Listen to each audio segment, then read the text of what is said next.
Hello friends, आज की इस क्लास में हम लोग पढ़ेंगे इंट्रोगेटिव सेंटेंस प्रेजेंट इंडेफिनिट का किस तरह बनाते हैं।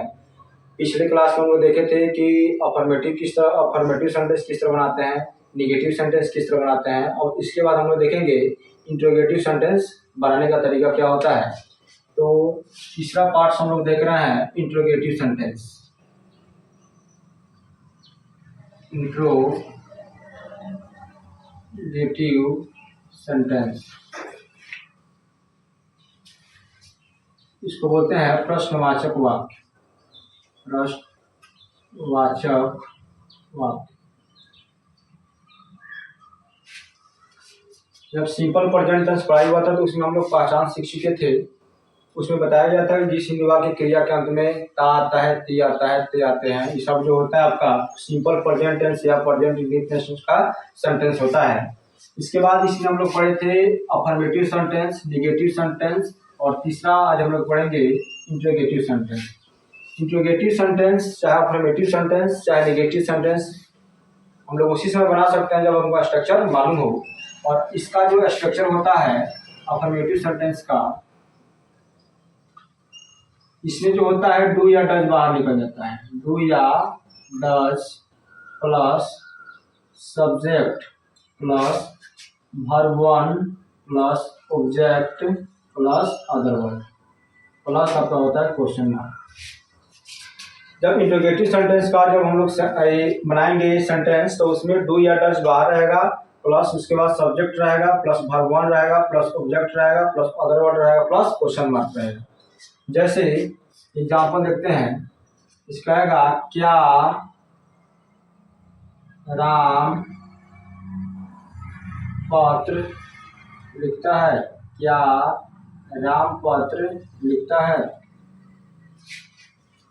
देखिए क्या राम पत्र लिखता है। पिछले कक्षा में हम लोग देखे थे कि डू का या डज का प्रयोग कहाँ होता है, जहां पर नाम रहता था एक नाम, वहां पर हम लोग डज लगाते थे। और जहाँ पे आई वी, जैसे हम लोग देखे थे कि जहां पर आई रहता था वी, यू और दे, इसके साथ बताया गया था कि डू का प्रयोग करना है।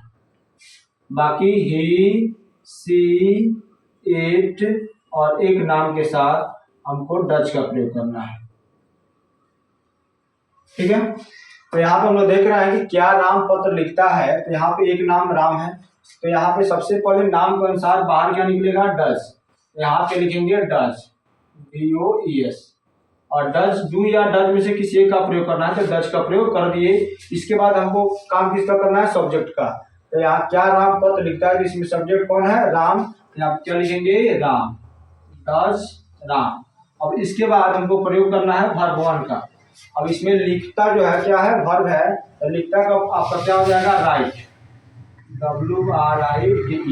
ठीक है, इसको बोलेंगे वर्ब वन, जिसमें यस या यस नहीं जुटा रहता है वो क्या कहलाएगा, वर्ब वन। जैसे राइट इसमें पाएंगे तो क्या हो जाएगा, verb one. Does Ram right, उसके बाद क्या लिख रहा है, एक पत्र लिख रहा है, तो लिखेंगे a letter, does Ram write a letter, और लास्ट में क्वेश्चन मार्क लिखेंगे। दूसरा एग्जांपल देखते हैं, जिसे रहेगा क्या तुम किताब पढ़ते हो। क्या तुम किताब पढ़ते हो। देखिए सबसे पहले यहाँ पे सब्जेक्ट जो है, यहाँ पे क्या तुम है, तुम का क्या होता है, यू, और यू के साथ क्या लगता है, डू। इसमें सबसे बाहर क्या आएगा, डू आएगा। सबसे पहले लिखेंगे डू, जब डू लिख दिए तो उसके बाद क्या लिखना है, सब्जेक्ट। सब्जेक्ट इसमें कौन है, तुम का क्या हो जाएगा, यू, डू यू। उसके बाद वर्ब का प्रयोग करना है, तो पढ़ना का वर्ब है, तो पढ़ना क्या हो जाएगा, रीड, डू यू रीड। क्या पढ़ रहे हैं, किताब, तो हो जाएगा do you read a book. Last में क्या हो जाएगा, क्वेश्चन मार्क, हो जाएगा do you read a book हो जाएगा। अगर वही कहा जाए, जैसे तीसरा एग्जांपल देखते हैं, क्या राम और श्याम, क्या राम और श्याम मंदिर जाते हैं। क्या राम और श्याम मंदिर जाते हैं। देखिए क्या राम और श्याम मंदिर जाते हैं, तो यहाँ पे देख रहे हैं कि दो नाम हो रहा है। अब बताया जाता है कि दो नाम जिसे रहता है, यहाँ पे मान लीजिए राम एंड श्याम है, राम एंड श्याम है, तो इसके साथ में किसका प्रयोग किया जाता है, डू का। तब जब एक से अधिक नाम रहता है, यहाँ पे राम और श्याम एक से अधिक नाम है, यहाँ पे क्या लगेगा, इसके साथ डू लगेगा, तो डू क्या हो जाएगा, बाहर हो जाएगा, डू हो जाएगा। उसके बाद सब्जेक्ट, तो सब्जेक्ट कौन है, राम और श्याम, तो ये आ जाएगा Ram and Shyam, do Ram and Shyam.